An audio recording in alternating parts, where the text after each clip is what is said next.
If you only went by what you see in the media, you might have this picture of Native Americans as, well, super stoic and serious. But what if I told you that one of the most fundamental values shared across hundreds of distinct cultures is actually laughter? We're going to explore the worldviews that connect Native peoples and go way, way beyond the stereotype. Okay, so picture an archaeological dig site.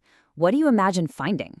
You're probably thinking tools, jewelry, pottery, right? And yeah, of course, all of those things are definitely there. But there's something else that pops up all the time, and it tells a very, very different story. Yep, alongside all the practical everyday items, archaeologists consistently find things that were made for one reason: to have fun. We're talking dice carved from animal bones, little leather-covered balls, and even miniature weapons that kids used in games. These artifacts are proof that play and fun have been totally central to Native life for thousands of years. And this right here just shows the massive gap between that common stereotype and the cultural reality. I mean, the image of the stoic, humorless figure, it just couldn't be further from the truth. Native humor is so often satirical. It's cheeky, it's provocative, and sometimes it's even really dark. And it's an incredibly powerful tool for resilience and connection. The great Standing Rock Sioux historian Vine Deloria Jr. put it perfectly. He said, "One of the best ways to understand a people is to know what makes them laugh." Laughter isn't just a fun little pastime. It's like a window into the soul of a culture. It shows you what people truly value and how they see the world. It tells us that to really get a handle on Native worldviews, we have to start with Native humor. And get this, in many Native cultures, laughter is literally considered good medicine. But we're not just talking about telling a few jokes. The whole concept of good medicine is about anything that helps heal and bring balance to your mind, your body, and your spirit. And a really good, deep, heartfelt laugh, that's one of the most powerful forms there is. I mean, humor is this incredible multi-purpose tool. It's used to teach humility, it bonds whole communities through inside jokes, and, maybe most importantly, it builds resilience against unbelievable hardship. And just look at this book title from Standing Rock Sioux author Tiffany Midge, Bury My Heart at Chuck E. Cheese's. It perfectly captures that dark, satirical, resilient spirit, finding humor even in a topic like death. And this is where it gets really fascinating. Humor can even be sacred. In Pueblo ceremonies, there are these figures known as koshari, or sacred clowns. Their job is vital. They act out bad behaviors like greed or laziness to teach the community what not to do, all through satire. They weren't just entertainers. They were seen as holding natural powers, and, famously, they loved to satirize European colonizers, who almost never understood they were the butt of the joke. In that tradition of using humor as a tool for resistance, it's alive and well today. As the Dakota comedian Dallas Goldstooth explains, being able to laugh at your oppressors is a profound way of taking your power back.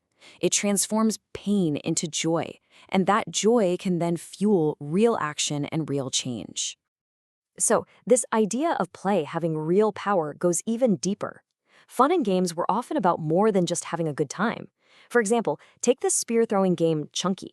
It was super popular, and there's evidence it was actually used as a form of diplomacy to build and smooth over relationships between different nations. And that brings us to a really core idea: connection. And this leads us right to another foundational worldview: reciprocity. It's this deep understanding that everything is interdependent. People, animals, the land itself, we're all connected in this huge web of relationships. The easiest way to think about it is really simple. I take care of you, and you take care of me. There's maybe no better story to illustrate this than the founding of the Haudenosaunee Confederacy. For generations, 5 powerful nations were just locked in this brutal, endless cycle of war. Then, a figure known as the Peacemaker came and demonstrated a simple lesson. He showed them how a single arrow is easy to snap, but a bundle of 5 bound together is unbreakable. Convinced by this powerful lesson of strength and unity, the warring nations literally buried their weapons under a great white pine, the Tree of Peace. And that powerful alliance, all based on what they called the Great Law of Peace, united the Mohawk, Onondaga, Onondaga, Cayuga, and Seneca nations.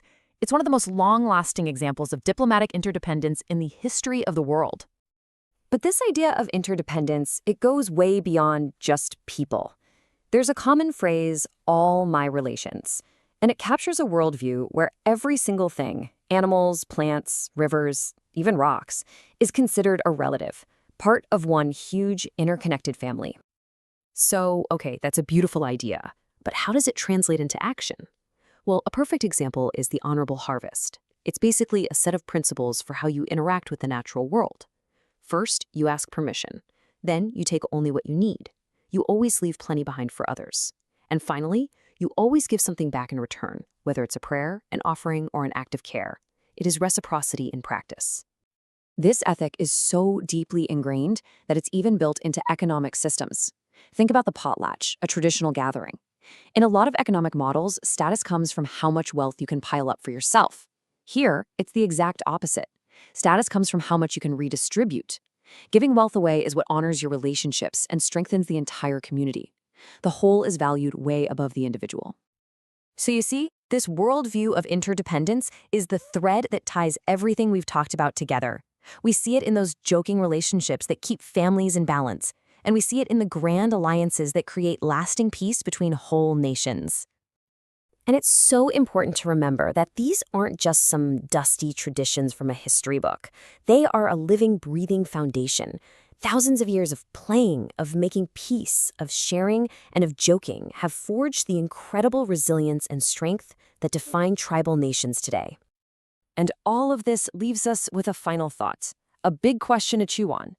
In a world that's facing such deep divisions and massive ecological challenges, what can a worldview built on reciprocity, humor, and seeing everything as all our relations really teach us?